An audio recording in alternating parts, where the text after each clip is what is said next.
Primeiramente, eu gostaria de agradecer ao Padre Reginaldo pelo convite e da oportunidade de estar aqui celebrando junto com vocês este 6º dia da novena em preparação à grande festa do Menino Jesus.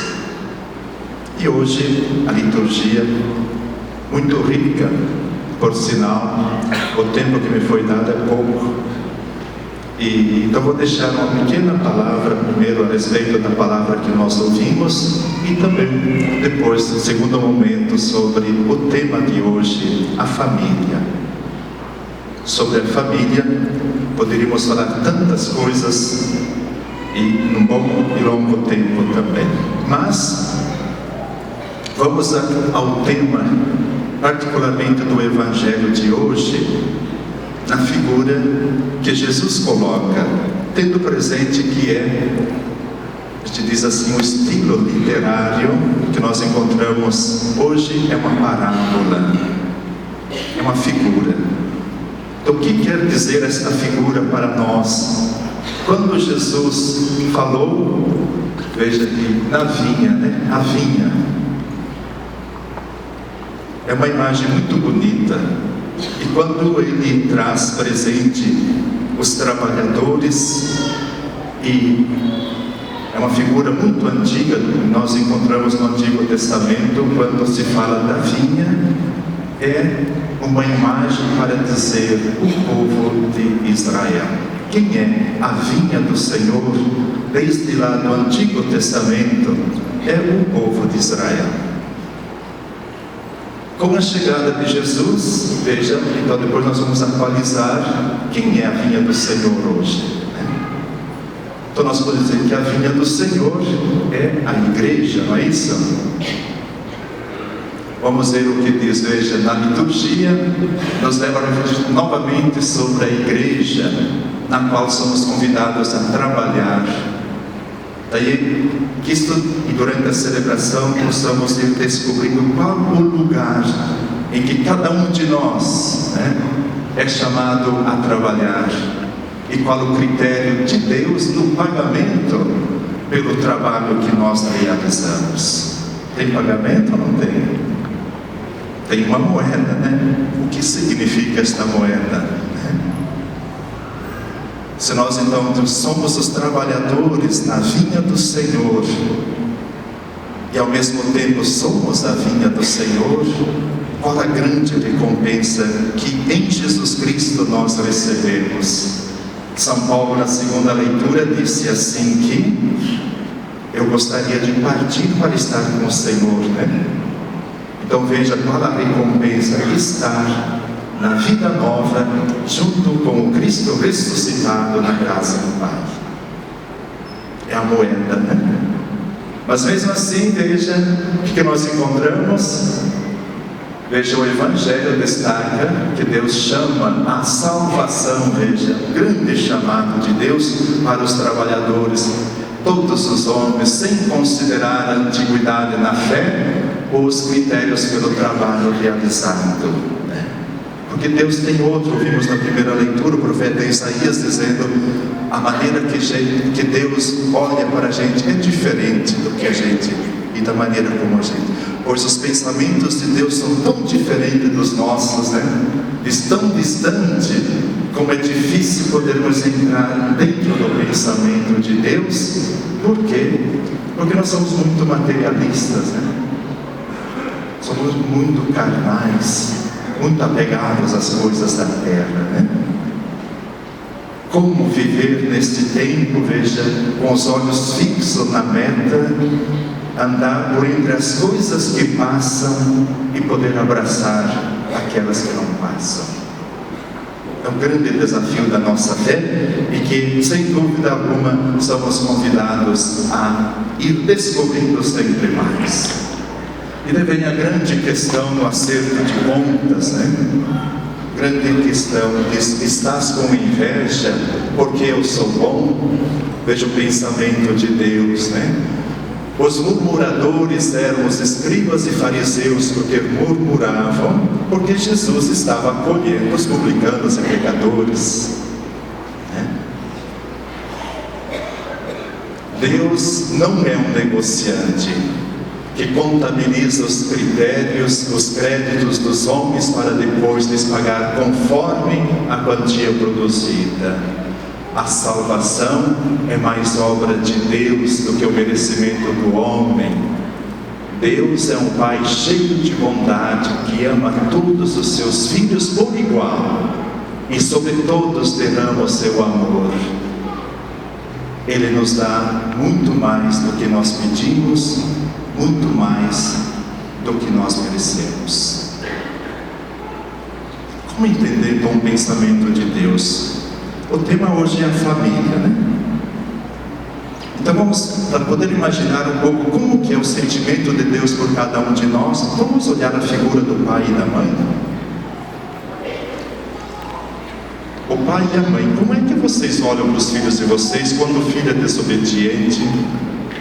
Quando o filho agride, quando o filho não volta para casa na hora marcada, né?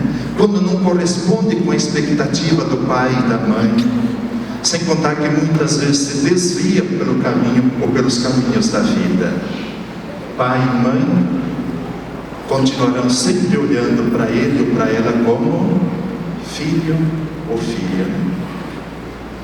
Machuca, dói, né? Sente. Assim é Deus conosco, viu, gente?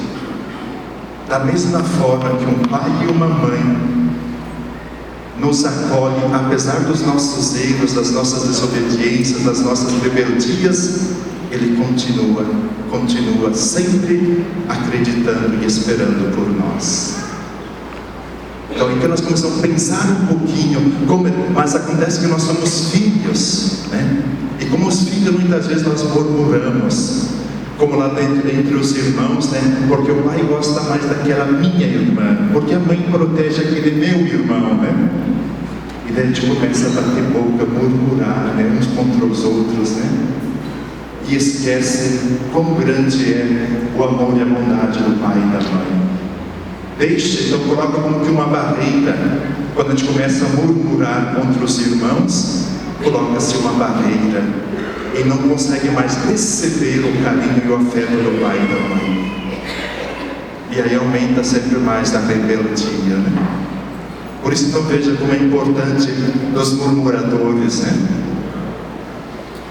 A parábola, pode deixar lá. Aí, para Jesus, né? Ele que era criticado, os primeiros já falei que eram judeus, né? Os últimos pecadores e publicanos. E veja, a conclusão desse slide é muito bonita. Diz: o reino de Deus é para todos, não há excluídos, não tem pessoas indignas. Para Deus há pessoas a quem Ele ama, a quem Ele oferece a salvação e a quem Ele convida para trabalhar na sua vinha. A única coisa realmente decisiva é se os convidados aceitam trabalhar na sua vinha. Então nós já podíamos trazer presente hoje. Então quem é a vinha hoje? Quem são a vinha? Se a vinha é a imagem da igreja, quem é a igreja?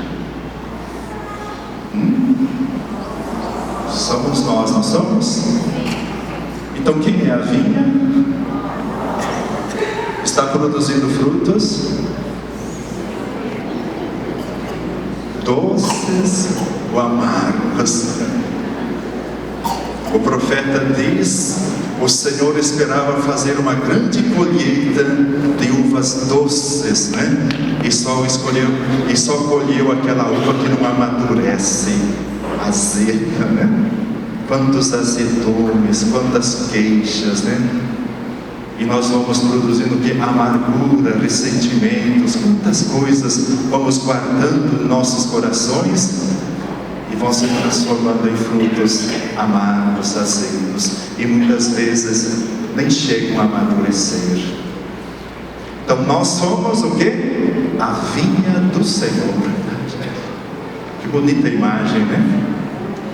Bonita imagem. Nós podemos dizer: a comunidade é a vinha do Senhor, nossa família é a vinha, somos então a vinha do Senhor.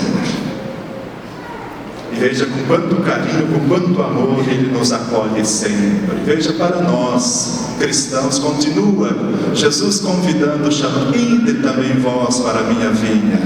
Bonita essa dupla função, veja. Nós somos a vinha do Senhor e ao mesmo tempo somos os trabalhadores da vinha. Então não vamos só usufruir da vinha, da igreja, tá?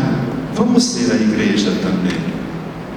Bonita essa dupla função, que ao mesmo tempo somos a vinha e os trabalhadores da vinha, tá?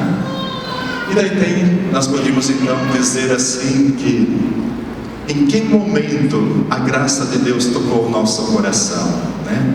Quando éramos crianças, jovens, adultos ou mais maduros, né? Para Deus não importa, tá? O importante é com quanta intensidade, com quanto amor nós estamos servindo e vivendo na vinha do Senhor. E quando alguém faz por amor, não interessa o pagamento, não interessa a recompensa.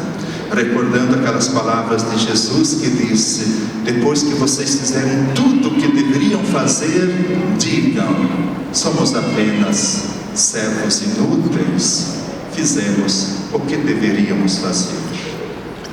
A vinha do Senhor não tem dono, viu, gente?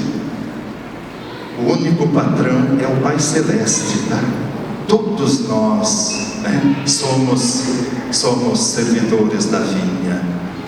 Lembram quando o Papa Bento XVI foi escolhido como Papa?